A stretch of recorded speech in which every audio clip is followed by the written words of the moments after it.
I am live. Hey, everyone. All right, I'm live in a couple of places here, and I wanted to talk about. If you want to see a different view, you can check me out on YouTube. My channel is at Carmelia Ray. There has been like about a week and a half ago, my daughter came to me and she's like, "Mom, you got to watch this TikTok, Reesa Teesa." And the title of it, I don't know if I'm going to get banned right now, but I'm going to tell you what she said. It says, "Who the fuck did I marry?" Okay. It's a 50-part series on TikTok. And her TikTok account is at Reesa M. Teesa. And I was doing some research because, first of all, she talks about her journey and shares authentically about how she ended up meeting a guy on Facebook dating and Hinge, by the way, but they connected on Facebook dating. And she ends up discovering that she's actually a pathological liar. There's Melissa on the back end. Okay, so if you're here and you're watching, and if you want to chime in, let me know. For any relationship coaches that are watching me right now, I literally called one of my good friends, Chuck. He's a coach. He's worked with me. He's worked with my clients, and he has a program called Creating Mr. Right, and it's really identifying your top 10 must-have traits. And I think this is really important when you're talking about a situation like Reesa Teesa, who literally, tells one on herself. She talks about how, she met this guy, she ignored red flags and labeled them, it's just a pink flag, right? Because she was at a time in her life where she was lonely.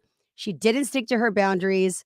She ignored those red flags and essentially, fell in love with the idea of falling in love. And she was coming from a place of more like, hey man, this is my turn. I don't want to believe that this person is a liar. I'm just going to ignore, my gut instinct.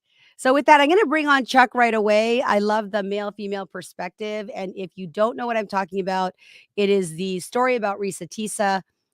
Let's bring in Chuck. Hey, Chuck. How are you? I'm amazing. All right. Chuck, tell everybody who you are. For those who are just tuning in, you could be watching on Facebook, TikTok, Instagram, some social media platform. But I just really wanted to have this conversation because there's a lot of lessons that have come out of this. And Chuck, I sent this video to you like 20 minutes ago. So what's your take? Like Tell us. honestly, like I was a little disappointed because like I was expecting this video to be like laden with like the Tinder swindler or something like that, like much more meat on the bone. And what I just kind of saw was this was just pretty much what I think it's so relatable, which is probably the reason why it has 400 million views to it because everybody can relate more to this than being the Tinder swindler. Because like if you want to be honest about it, you want to tell on yourself. We all do this. We all paint red flags like white or like she says they're pink. But is it anyone who knows if you've done the wash, like one red article of clothing in a white load ruins the entire load and it's not white anymore. Now it's pink, and that's your relationships. Yeah, I love that. Talk to me about the importance of, because when she recounts back now, what she did and having that accountability, because she realized later on that, and one of the call to action she said is like do a background check, especially if you are meeting somebody off a dating app and you really don't know this person well. I mean, they ended up talking about marriage, and he moved in with her during the pandemic. How many pandemic relationships happen out of convenience? There's a lot of pandemic babies out there too, right? Right. And she actually did get. You may not know this because yeah, she got pregnant. She got Yeah. pregnant by this man as well, Lost the baby. but lost the baby, and he wasn't even there for her when that happened. So, she there was. Oh, I don't want to be in her That was one shoes, of the but things that she said was looking back at it is that that was our baby and he wasn't there. And how did I just miss that sign? Because that's right. kind of a big one. It's like, I'm just like, that's a Yes, big one. It's a biggie. that's a big one. And I think really, this video has garnered 400 million views. And, I have some insights on why I think there's so many people interested in this story. But what's your take on that, Chuck? So I got a couple things that I wanted to share with you. So remember, like, and this is going to be right up your alley as well, because you've been in this industry for 30 years, right? But remember, like 20, 25 years ago, people would like, you'd ask people how they met and they would kind of shy and say, oh, well, we kind of met online. And everyone would be like, oh, really? Oh, really? You're one of those internet daters? And Yeah, now yeah, it's yeah. so mainstream that ABC News everybody meets exclusive online. interview with the Sorry. woman behind it, an incredibly I didn't mean to do that. I was uploading it, so let me remove it. I'll bring it up. So go ahead. So, Apologies. but now everybody meets online, right? And like you're saying, you need to vet these people. Like Google their names and find out what their content is and what their profiles are, because there are more narcissists and psychopaths and sociopaths looking online because it's so easy and there's so many vulnerable people out there, like this woman, Reesa, or whatever her name is, that just wants to find love, wants to do it quickly, goes online, puts a profile up, gets 5 or 10 people, but they're all wolves on that dating line unless you know what to look for. Yeah, and there are a lot of people that dislike dating apps. Okay, they just dislike dating apps, and there are a lot of couples that I know personally that owe their love life and their children from meeting somebody on a dating app. So there's going to be the pros and cons, right? Including that you talked about earlier, the expose of the Tinder swindler. That one as well. When I watched that series on Netflix, I was like, damn, like it's hard to believe that there are and there's no shame in that, right? If you happen to be somebody that was duped, that fell for someone, we'll get into the lessons later, but it's no judgment. But it really, when you talk to these women, they all talk about how at the time when they were being manipulated, when they were, writing the checks, when they were prioritizing someone else and making this person, putting this person on a pedestal and ignoring their own needs, it is because their self-worth and they ignored their gut instinct, right? They ignored their gut instinct. So let I me let think me just some of them go go ahead. by with gut instinct. The biggest one I think you're missing is boundaries. Like there's a real epidemic right now of people not sticking to boundaries, and especially empaths or empathic people. They want to believe the best in everybody, that this person wouldn't do this. You even said this, like I can't believe there'd be people out there that would do this, because you're empathic and you don't see that. But empaths really get their boundaries, pushed back and pushed back and pushed back. And it's because we want to see the beauty in people when it's not there. And if it's not there, we'll actually invent it, because there's worth for us to be right that that person isn't bad. We just don't want to be wrong. Yeah, boundaries are definitely important. And then for those who are watching, I'm actually going to play, if you're on Instagram and you want to go to my YouTube, I'm going to play a clip so that you guys understand who I'm talking about. I'm talking about TikTok star, now star. I don't know if she was a star previous, because she garnered like 3.6 million, but she did a 50 episode TikTok story about her experience dating and marrying and divorcing a pathological liar. And she titled the series, "Who the Fuck Did I Marry?" And my God, it's like everybody watch that, like binge watch it. Okay, so here we go. I'm going to add a clip from Good Morning America. Continuously chose to overlook what she calls the United Nations of red flags. There's something that you said I really want to get it here. A quote here. Number one, I don't want to be alone. Number two, I didn't want to look stupid by having the relationship end so quickly for everyone to be like, we told you something was up. And number three, I was ready to get married. I felt like time was running out. I ignored things because I really wanted it to be my turn. you get pregnant and unfortunately you lose the baby. That is where I say the relationship should have ended. Instead, the miscarriage almost pushed me to hold on to him even more. Teresa claims after they got married, she started uncovering an elaborate web of lies. I got married January 5th. By January 31st, I knew I was in trouble. The question isn't what all did he lie about. The question definitely became, okay, what is actually true? What can you prove? Every I love you was a lie. Every I got you was a lie. That does something. Okay, so let's pause. We'll go back to the clip here and there. There's so much to unpack there. There's Yeah, so there's much to a unpack. lot. Okay, so let me get your take. Suitcase. So the first thing that I hear is like she said, like the word I came up in every single one of those points. I thought it was my time. I didn't want to have people tell me this. Like all of that was pride and ego and entitlement. And like we all have it as human beings, but when that's the reason why a narcissist or a pathological liar will prey on a person like that, because they know they can sniff out the vulnerabilities there of the desperation or the bad boundaries or the low self-esteem or the poor self-worth. Any of those they'll sniff out and they will ride that to town. Like that's just how they breathe with narcissists and their pathology. And because they lack empathy and because they have zero remorse or guilt or shame. Oh yeah, he's denying it. She's even calling him legend, like protecting his name still to this friggin' day. I don't even know why, but the dude's like, they reached out to him and he's like, no, she's lying about that. Like, hello. She had an affair. Yeah, she had an affair with somebody else. She left me.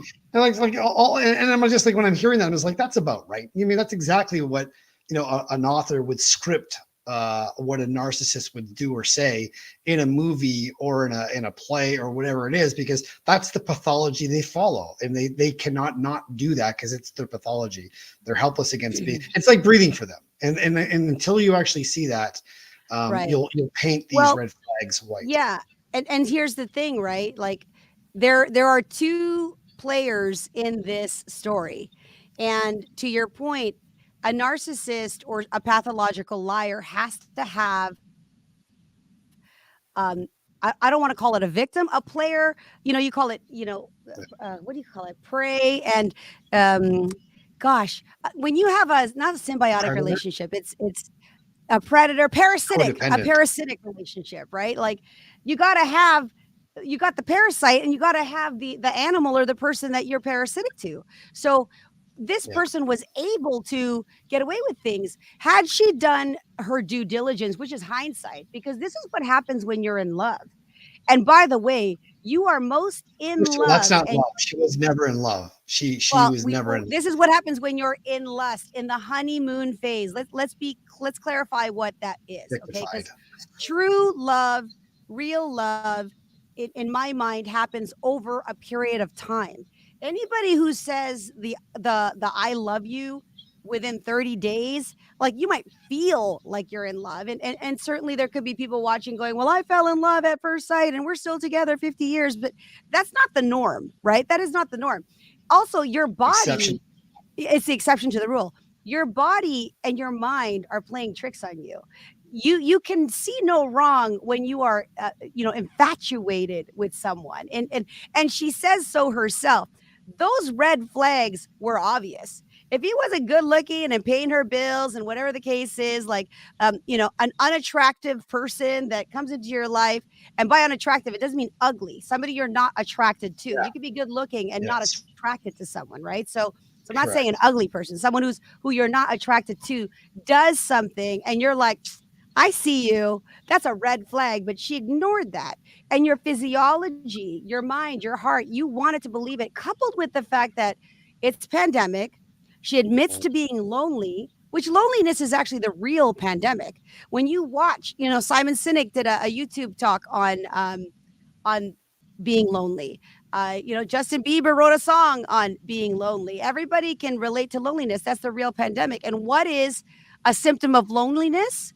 You will grasp at and cling on to relationships that don't serve you. And you will ignore your common sense because your body and your pheromones and your mind are just like, you got those rose-colored glasses on and you just can't think or see straight. And then you couple that with sex. She didn't talk about her intimacy, but I'm going to imagine that intimacy was there and present, which heightened that. And because of her biological age and her wanting to find a partner, you said it best. You felt like she settled, right? Like she literally just settled for the person because she craved. She was missing it for so long. It's like, damn, goddamn, I love this. Like, this is nice. Like, okay, who cares? Pink flag here, there. Like, she's not sticking to her boundaries. All right, let's continue with. Yeah, Go ahead. You use the word settle, but like I want to go on this one because we all settle. Like when I do my Creating Mr. Right program, like at the end of the program, you'll see where you settled and why you settled. And it'll be like, oh my God, how did I miss that? Or like, yeah, that makes sense. Or that's about right. Because we all do it, but it's about trying to identify why you do it. What's the win for you? Why did you want it harder for them than they wanted it for themselves? And why did you stay in that relationship as long as you did, knowing full well that you wanted it more than they did, and you're settling? And there's 1,000 reasons why. It just really, there's no good or bad. It's just good to know. Absolutely. Okay, so let me play more of that clip. What was the most painful part? The part that still makes me, that I struggle with, is you pretended to be your own executive assistant when I was texting you to say I'm in pre-op. So there was never an executive assistant. You were never in a meeting.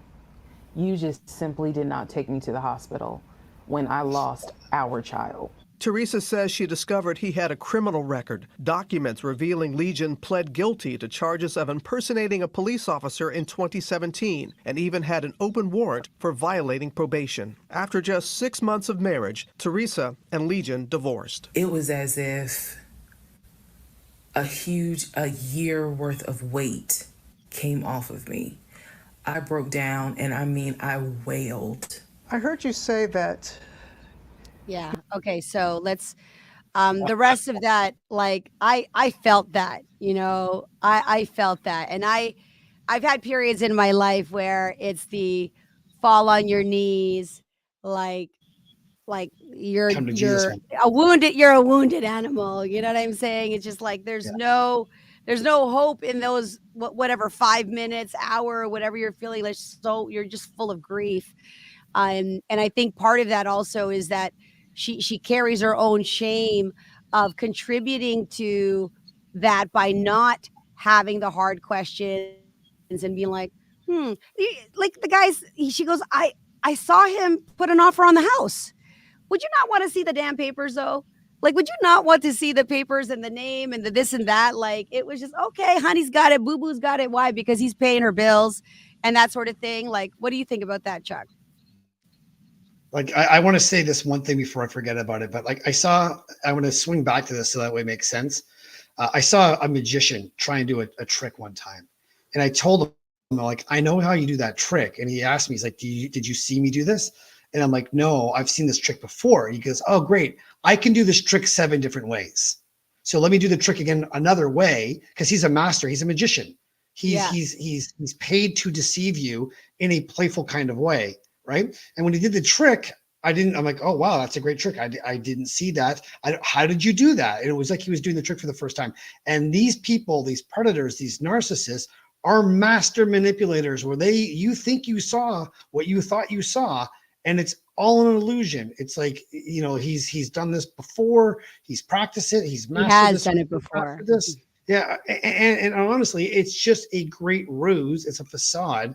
And it looks real. And that's why we love magic, because we think it's real. And we're like, wow, how did that guy do that? And then afterwards, you just rack your brain thinking, how the hell did they do that? And there's 2 or 3 things that you're looking back afterwards. But at the end of the day, you kind of knew something was up, because everybody who watches magic knows it's magic, knows there's a trick, there's a deception there.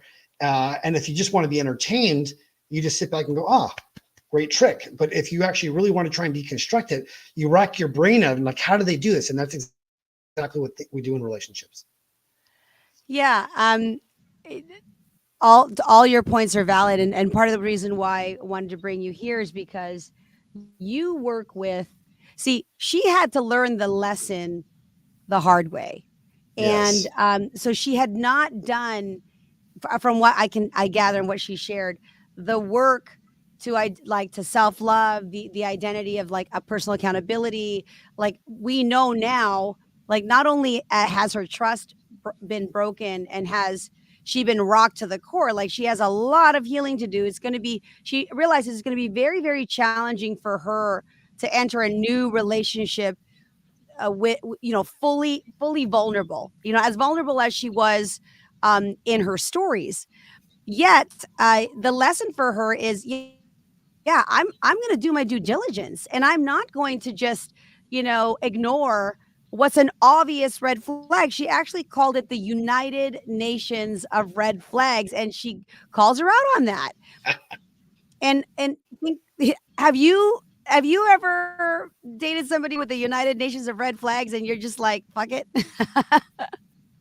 Or not? Like No, maybe you haven't. no, Okay. I haven't. I think that I've been lucky that way, but I've definitely, been in relationships with narcissists and not known that they're narcissists. Hell, my own, well, there's a family member that I just found out this year, and I'm 52 next week, and I just found out that that person was a narcissist, and I'm like, how the hell did I miss that? Like, and I've studied narcissism for 10 years.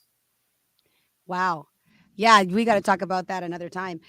So with that, a reason I'm bringing Chuck in is because had Reesa did your exercise, specifically creating Mr. Right, and it can work for men too, creating Mr. and Mrs. Right. It's really about truly identifying the traits that are an absolute, like these are things that are deal breakers, right? The values that are required for you and a partner so that you feel, heard, loved, respected, and you have what you need inside of that relationship. And Chuck, you've worked with people on that. Share with me what would have been the difference if Reesa had done that with you. And do you feel like people who don't go through that exercise, go through life just picking people, like what are they doing without that knowledge? Yeah. So the first thing is like what she would have missed is she would have seen right away what he didn't check off on that list. There's no way any one of those things that she shared would have come down to like integrity or anything that is a must have. Like, and that's usually one of the traits that's on every single list is the person has to have integrity.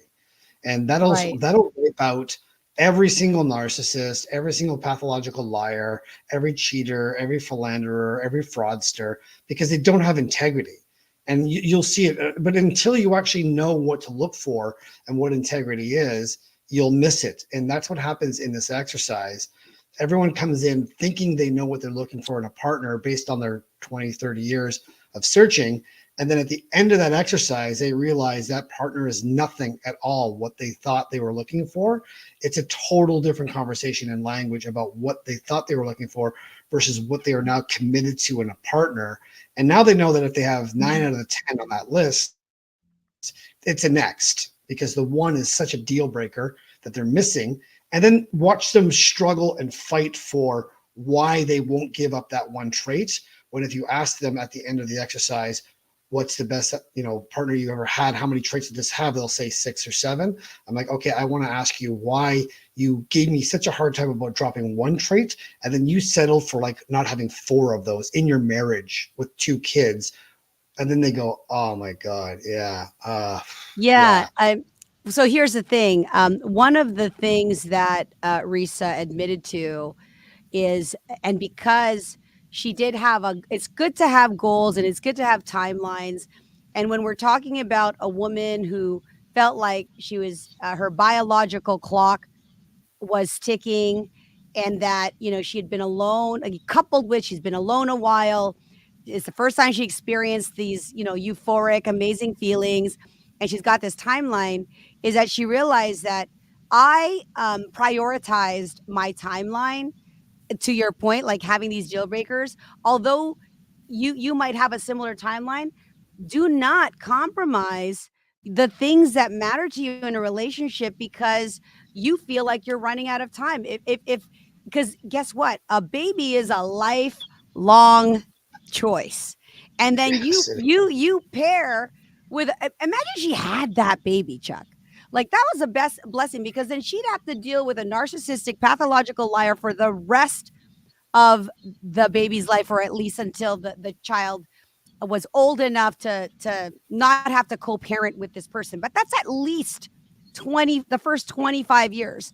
I think 21 for child support. I don't Forget know. that. Every time she looks at that kid, she will see that mistake and she will see that person for the rest of that kid's life. So it's not just 20 years. It's like every time she looks at that kid, she's reminded subconsciously that she procreated with that father who's now inside that kid. And that kid now gets to pay for all of the mistakes that she's made and holds herself in contempt and resentful and guilty about what she's done or what she missed in that kid right there. And that's just not fair. Yeah, it's no longer too for the child. It's not the child's fault, but it is true that the No. context of how the child is conceived and what what it means. You and I have done work on meaning, so we know that we could work on that. But it would take some work for her to not have to be reminded of this situation. She actually lost a child. So other takeaways, because I really wanted to talk about the lessons here. Don't compromise your values because you feel you're on a time crunch. What's meant for you is meant for you. Uh, like having a strong sense of self, a strong sense of worth. It always boils down in relationships to how much do you value yourself? How do you want to treat yourself? Would you put up with this behavior if regardless of how you felt romantically? The issue is that hormones are at play. There's this longing. There's this longing for wanting to be with somebody. And it's like, oh man, no, don't make it true. So you just prolong it as long as possible.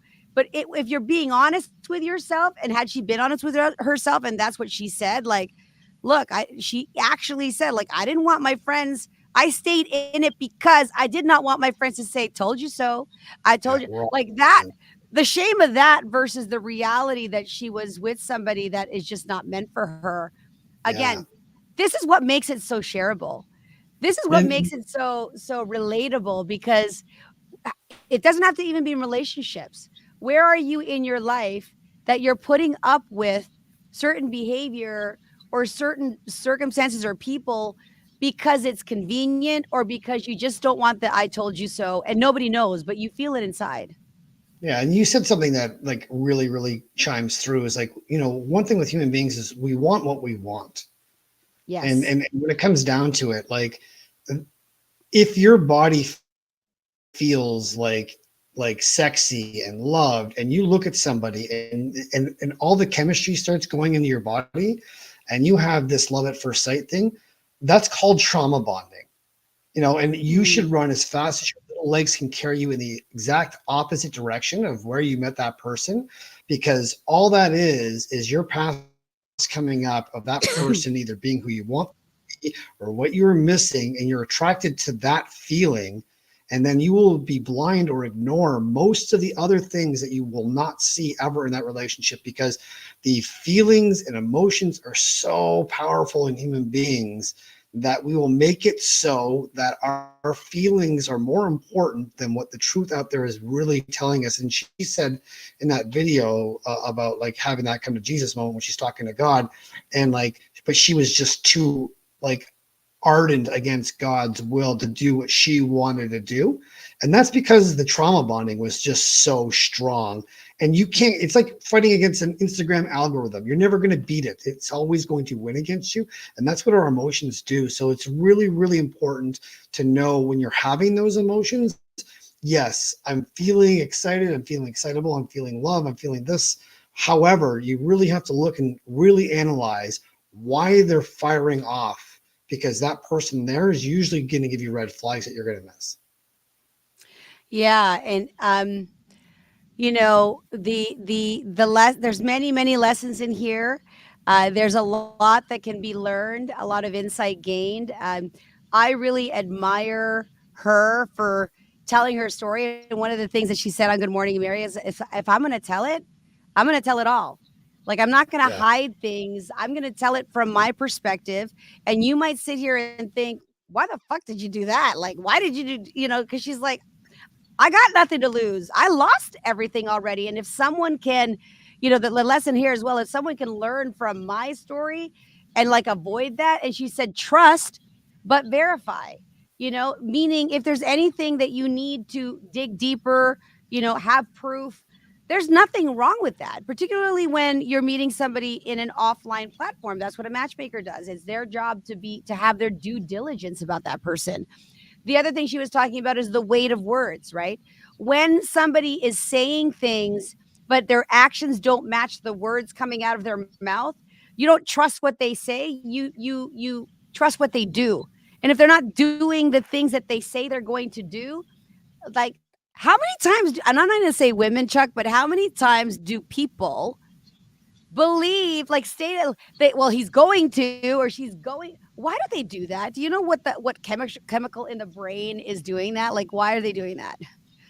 I tell you again, it's because you want what you want, and it's just like you have this perception, or sorry, we as human beings have this perception that, okay, so I'm one person that is one way, but there's 8 billion people out there, and they all have different experiences of their experience of what I am. So there's literally 8 billion people of me. So like the one person you're having an experience with is going to have a completely different experience with somebody else. So when you say, well, they're not matching their words, like, come on, we all do that. We're human. We can't always follow. However, if they're giving you word salad and they're giving their excuses about why it didn't get done and like why they and they're just waterboarding you over and over again about why their integrity didn't have what they said was going to happen, making excuses, blaming other people, putting it back on you, gaslighting you, any of these things there, versus the person just say, you know what, yeah, you're right. I said I was going to be there at 6 o'clock and I wasn't there at 6 o'clock. My bad. I'll have to put a reminder on my phone or something. Oh, and take accountability for that. But these people are incapable of taking accountability, and that's a red flag. When you can see a person who fights back, I'm like, why are you fighting me on this? You didn't do what you said you do. How about just saying, yeah, you're right, I'm sorry, and then we just move past this? But no, you have to make this big deal about like why I'm the asshole and it only happens this one time and blah, blah. That's a red flag. Normal people don't do that. Yeah. Normal people don't do that. And also normal people don't, go on TikTok and share their story like that. So to me, like as a content creator and as someone who likes to share stories and consume stories, like I think there's something really powerful and who like and just doing what feels authentically right. It's not, I'm sitting here in my studio and the cameras are on and I'm dressed and I'm like I have to shoot content today, but like no, she's raw, real, like pretty naked in terms of like wanting to look good or bad. It's just like whatever, dudes. Like right off the top of her head, she probably had zero prep, zero director. She just went bam, roll, let's go, and she was just like raw, and she just it's real for her. But again, like you're a matchmaker, and so part of the problem of that, she's going to go on after this, and she's going to bleed on people that didn't cut her, and she's going to go to the next person, and that poor person that she meets next is going to pay for 5 of those guys that have nothing to do with that guy coming into that relationship when he meets her, and she's going to be like, what does that mean? And the last guy did this. Well, here's and let's tag Reesa Teesa, and we'll get Chuck to do her how to find her 10 qualities, finding Mr. Right. That's a call to you, Reesa Teesa. Reach out to Chuck. With creating Mr. Right, it's still very possible. You definitely have to go through the healing, but you don't want to enter a relation. Take the lessons, right? Her pain can be our purpose, to avoid those kinds of things and to literally, understand what we need and not fall into the trap of prioritizing someone else and idolizing someone else because, it's a new experience for us, right? I think that's an example of Tinder swindler, people who just are enamored by this person and it's like, they're just so much better. It's crazy. It's crazy. Thankfully, I've been through those experiences myself, but I've learned. Sorry? What's crazy is being on the other side of that. When I'm working with people and they're telling me about all these stories, I'm just like, that's not crazy. That's consistent. That's what would always happen. And you just haven't seen it yet. And it's like the first time you watch the magic trick, but I've seen that magic trick 20 times. I know how it's done 20 different ways. Right. And so no, It's not crazy. It's consistent. That's how the pattern works. I don't make up the rules. We just follow the algorithm and the rules and the energy of how that flows. And that would just be very palpable. That would play that way out every single time unless you've done the work. And this is what I'm saying. Like, you can get away with going to college and then like on the job learning, or sports, or like getting better as you go along when you become a professional and you get a mentor and you go along. But like when you get involved with relationships, like it's a front end loaded opportunity right away that if you don't pay up front 100% of the time, it'll hit you on the back end, but only 100% of the time. So like you have the ability to say, hey, listen, I'm not looking for love. I'm looking for like fit.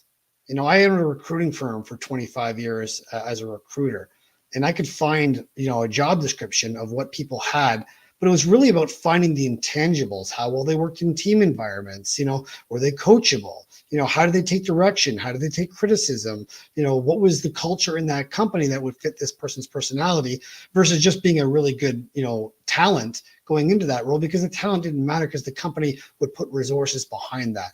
This is about people putting resources in their own back pocket and arming themselves with knowledge about what is a red flag, what to look for, what is narcissism, what is pathology, what are, you know, lies, you know, what are mistruths, you know, all these things that you can look at. You know, if I put myself out there and they violated my boundaries, what does that look like? And then from that point there, you have to walk back and take ownership of your own stuff and say, okay, so this is what I'm now working towards, or what I'm looking for, and this is what I thought I was, and they're two diametrically opposed things. How can I be better now? How do I get that help? And this is where Creating Mr. Right comes into it, because this is their list at the end of the hour it takes us to do that. And then from that point there, they can put it in their phone, they can put it in the fridge, they can take it wherever they want to go with them. And now they know exactly what it is that are non-negotiables, that are all self-love, all boundaries inside of protecting their love or their energy or their priority of themselves. So that way they can get into a relationship with a fit, which is the point, because energy meets energy. And if you're codependent and you're going to be able to go with a narcissist, you're going to be codependent or empathic, because two narcissists will kill each other. You know, it's just a matter of time. It never usually works out in the long term, unless they're just, you know, criminals together. But at the same time, you have to see that codependency in yourself and figure out, hey, I got to work on that. Well, thank you for all of your wisdom. I know we always have a great conversation about anything dating, relationships, and tech now too. So I posted a link in the bio and a description of where you can, you know, sign up and apply to get a like a snippet assessment. But obviously, you know, taking Chuck's time, we have a program for that. And then if you are single and you want to be part of my, you know, private exclusive network and have a matchmaker introduce you, or have some vetting involved, or have the opportunity to see if you're compatible with anybody I'm working with, the link is there to join my database. So thanks, guys. I'm Carmelia Ray. Where can they find you on Instagram? What do you want to pump, Chuck? What would you like to promote? I'm Chuck Basti on Instagram. I'm Chuck Basti on Facebook. I'm Chuck Basti on YouTube. I'm just Chuck Basti. There you go. His name. He's Chuck, and I'm Carmelia Ray. So thanks, guys, for joining us, and we'll see you until our next conversation.